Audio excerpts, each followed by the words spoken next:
الله أكبر الله أكبر الله أكبر الله.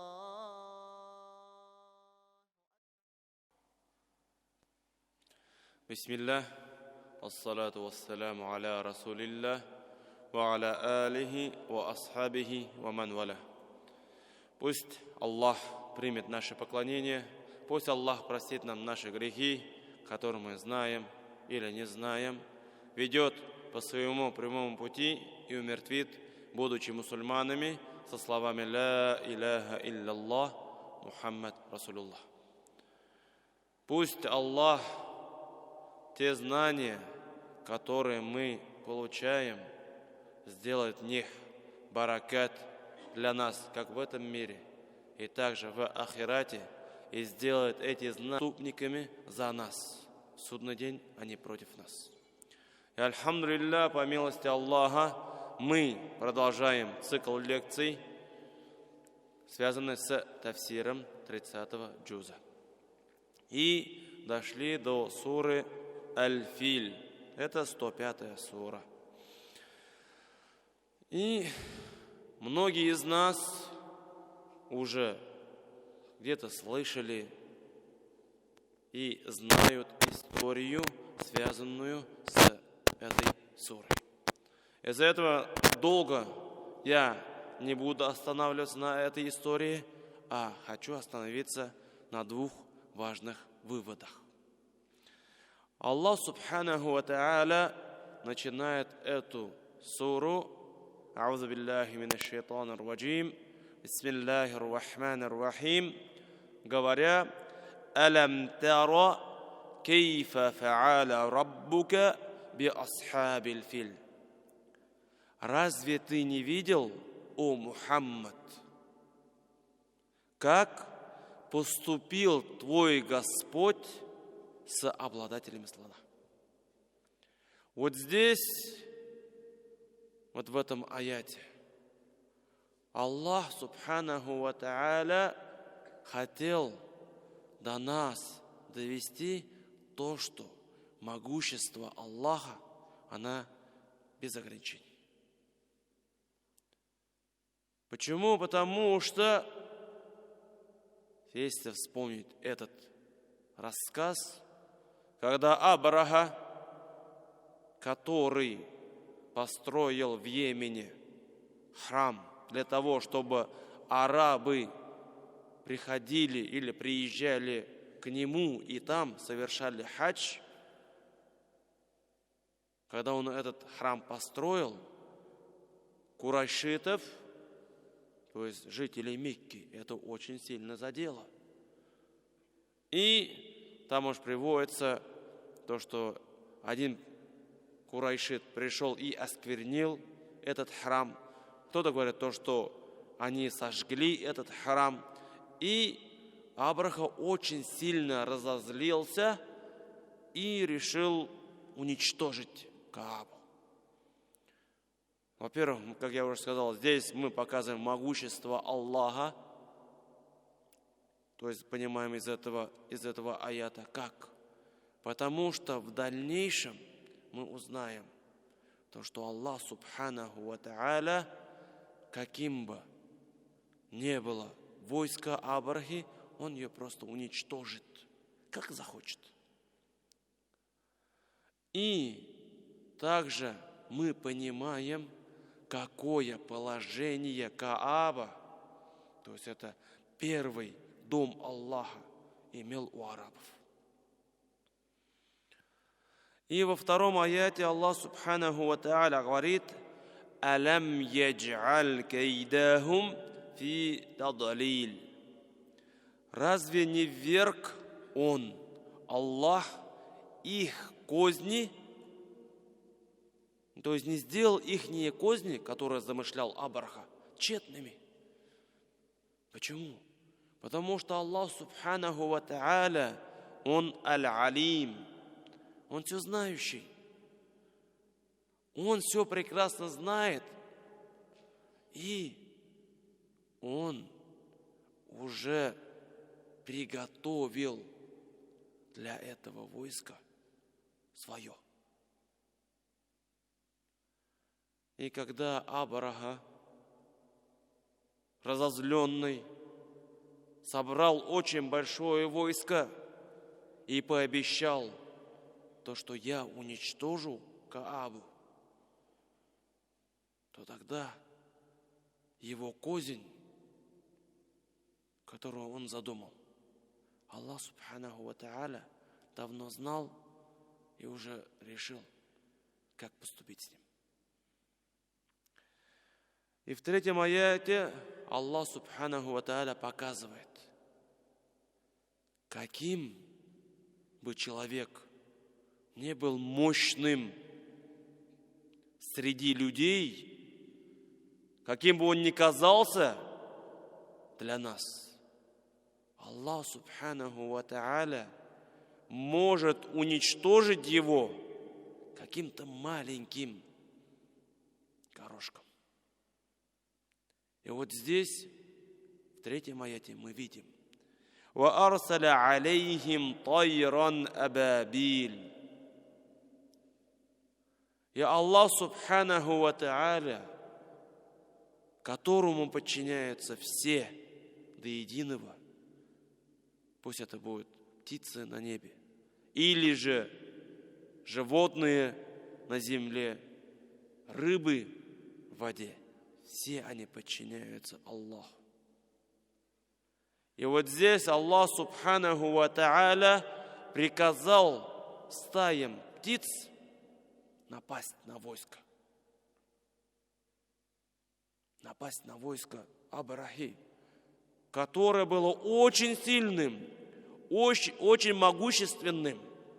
И плюс к этому среди них был слон, которого никто не мог остановить. Да, некоторые арабы, некоторые племена арабские, они вышли против Абрахи, против его войска, но ничего не смогли сделать. Почему?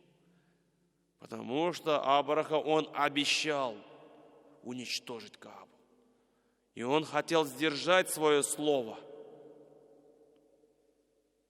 И даже когда он дошел до Таифа, жители этого города вышли и начали его умолять, просить, чтобы он не уничтожил ихний храм, который назывался Лят, то есть один из их божеств.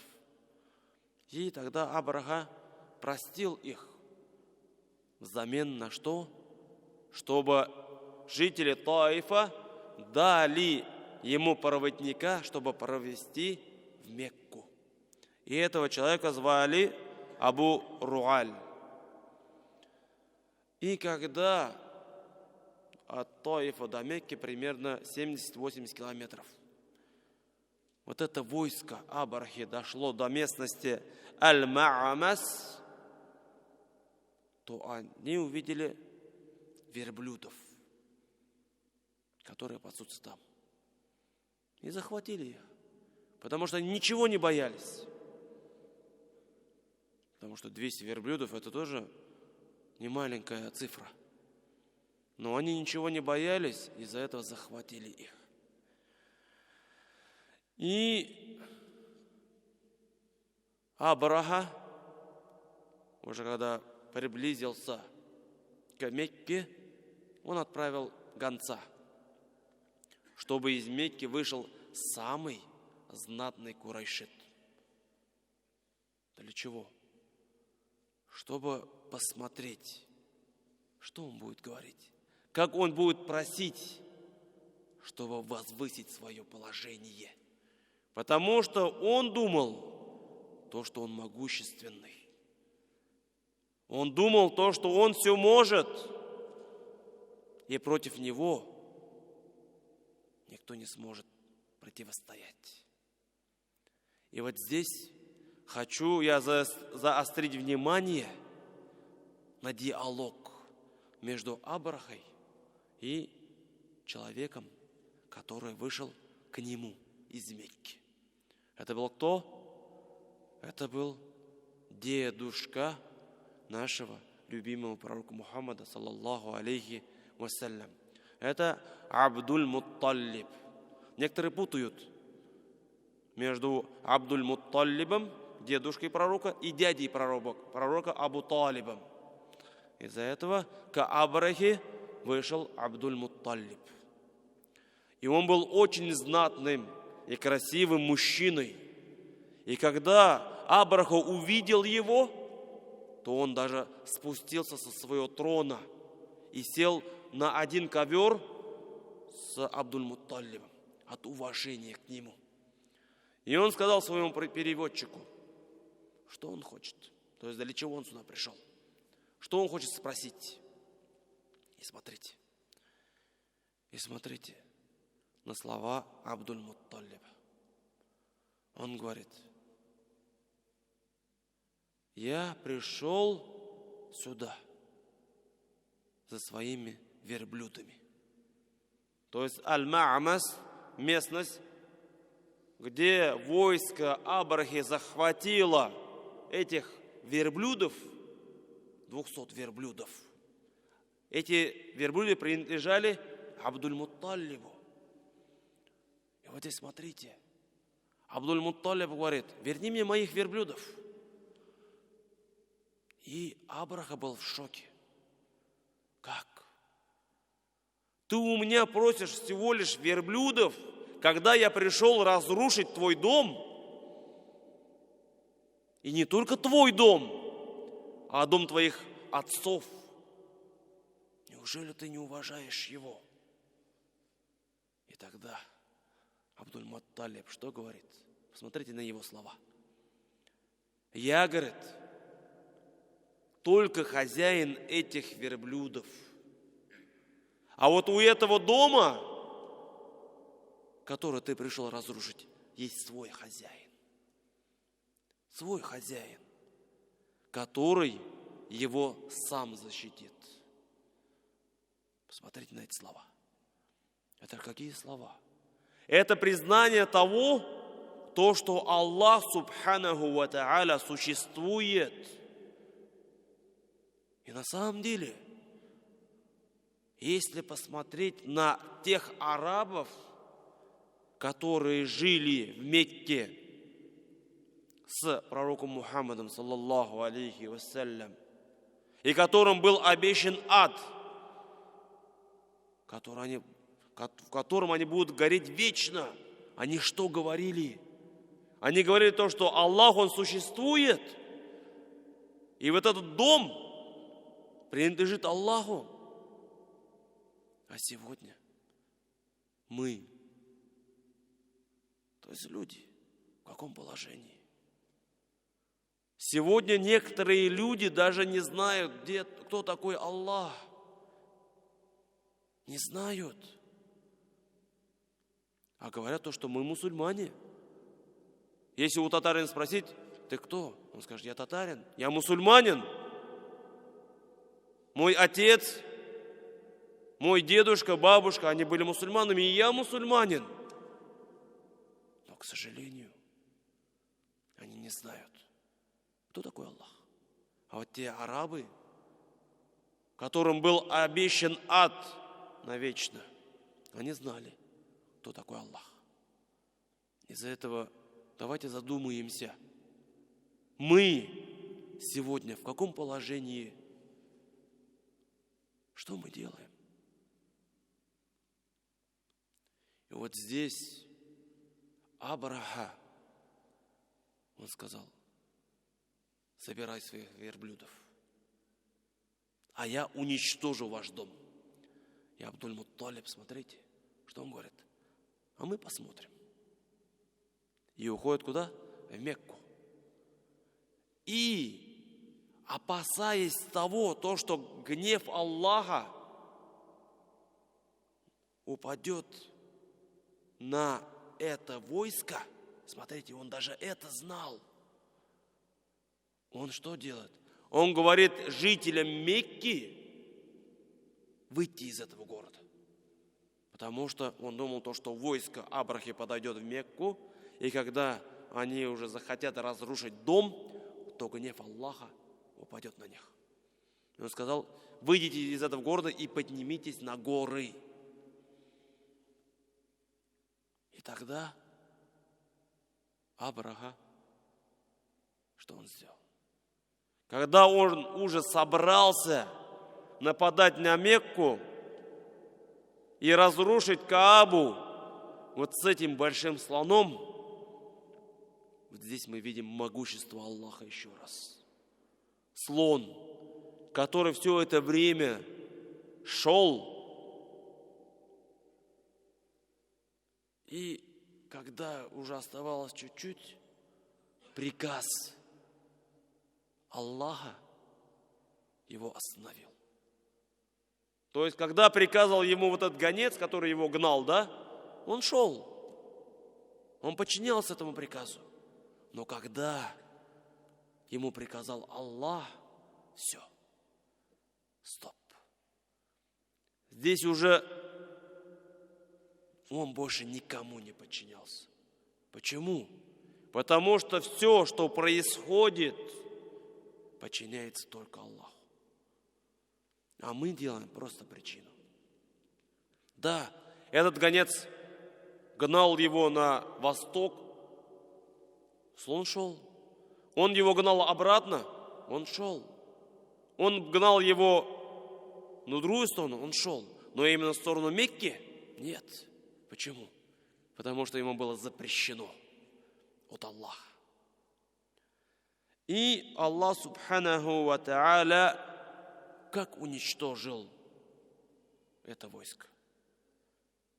Когда он отправил на них стаи птиц, Аллах Субханаху ва Тааля говорит: «Тармихим бихиджаратим мин сиджил». То есть эти крошечные птицы, в которых в их лапках и в их клюве было просто горошек, сделанный из глины, они бросали на это войско. И Абраха даже не ожидал то, что наказание Аллаха может прийти и уничтожить это войско. Он этого не ожидал.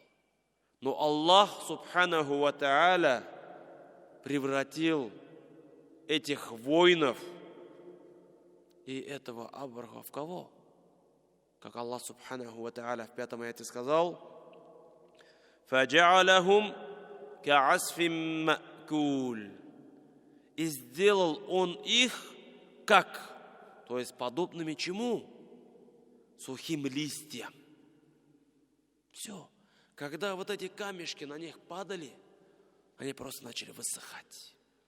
Абраха, он начал гнить. И у него потихонечку начали отпадать части тела. То есть вот так вот Аллах по своему могуществу, во-первых, защищает все, что Он пожелает. И по своему могуществу Он управляет всем тем, что вокруг нас. И по своему могуществу Он уничтожает любую вещь, как пожелает. И давайте сделаем выводы. 2 вывода. Во-первых, мы мусульмане. Альхамдулилля. У нас есть иман. У нас есть вера в Аллаха. Это самое большое, то, что может быть у человека. И больше ничего. Ни здоровье, ни дети, ни жизнь, а именно иман. Почему? Потому что иман – это богатство, которое принесет нам пользу как в этом мире, так и в ахирате. А все остальное останется здесь. И Аллах, Субханаху ва Тааля, Он может вот этот иман, который у нас есть, просто забрать, если мы не будем достойными. И также Он у нас может забрать то, что дал. То, что дал. Пусть это будет имущество, пусть это будут дети, пусть это будет здоровье, все, что Он нам дал, Он может забрать. Если же мы не будем благодарны. Но если же мы будем благодарить Аллаха, как Аллах Субханаху ва Тааля сказал: «Лаин шакартум ла азиданнакум». Если, говорит, вы будете меня благодарить, то я непременно вам воздам еще большим. Из-за этого мы должны делать причину. Мы должны действовать, работать. Но никогда не надо забывать то, что мы делаем только причину, а уже результат от Аллаха. И мы всегда должны быть довольны тем, то, что Аллах нам дает, и всегда проявлять свой шукр. Благодарить Аллаха за то, что у тебя есть, а не то, что мы делаем сегодня. А мы что делаем? Посмотрите, что мы сегодня делаем. У нас есть машина, у нас есть квартира, пусть она будет съемной, где мы можем жить. У нас есть еда на столе, где мы можем кушать. Но мы что? Мы хотим еще больше. Мы хотим еще больше. Но это не проблема, то, что мы хотим больше. Это естественно. Но, к сожалению, бывает такое, то, что когда мы хотим больше, мы забываем благодарить Аллаха, подчиняться тем приказам, которые Он нам приказал.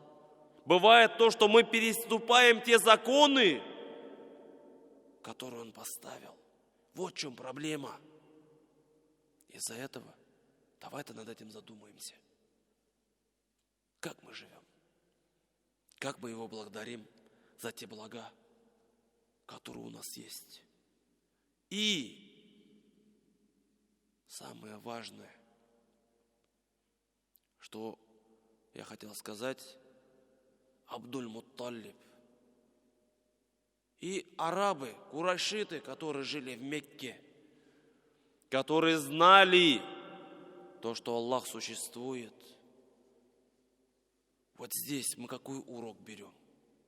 То, что знание только, информация, ма'лума, да, она недостаточна. И Иблис тоже знал то, что Аллах существует. Фараон тоже знал то, что Аллах существует. Но ихней проблемой какая была? Ихней проблемой была то, что вот эти знания, они не подтвердили действием. Нужно подтверждать свои слова. Когда человек говорит «Ля иляха илля Мухаммад Расулуллах», то этого только недостаточно. Подтверди, покажи то, что ты мусульманин. Совершай намаз. Выплачивай закат, если у тебя есть возможность. То есть ты покажи свое действие. А сегодня мы в каком положении? Почему сегодня мы много говорим, много знаем хадисов, аятов, много книг у нас есть? Но где же дела? Где они? Где дела? Где действия? Где те мужчины, которые будут делать, а не говорить? Вот в чем проблема. И даже когда мы воспитываем детей, мы просто говорим: ты уроки сделал, ты 5 получил, а ты покажи пример. Как открыть книгу и читать ее. Научи ему какой-нибудь урок. Покажи ему, как держать лопату и копать. Покажи. А мы все говорим и говорим. Нет. Надо делать, доказывать. И для нас пример. Почему Аллах Субханаху ва Тааля вел Абдуль-Мутталиба, фараона и Иблиса в ад навечно? Почему? Потому что они знали, они говорили, но они не делали. И пусть Аллах убережет нас от этого. Пусть Аллах укрепит нас не только знаниями, но и действиями. Почему? Потому что знания, которые мы получаем, но не делаем, эти знания будут свидетельствовать против нас в судный день. А знания, которые мы получаем и живем по ним, вот они за нас будут свидетельствовать. Из этого дай Аллах достигнуть нам полезных знаний. Дай Аллах, чтобы дела, которые мы совершаем, они были приняты, и грехи, которые мы совершили, зная этого или не зная, пусть Аллах нас простит и умертвит, будучи мусульманами, со словами «Ла иляха илля Мухаммад Расулуллах».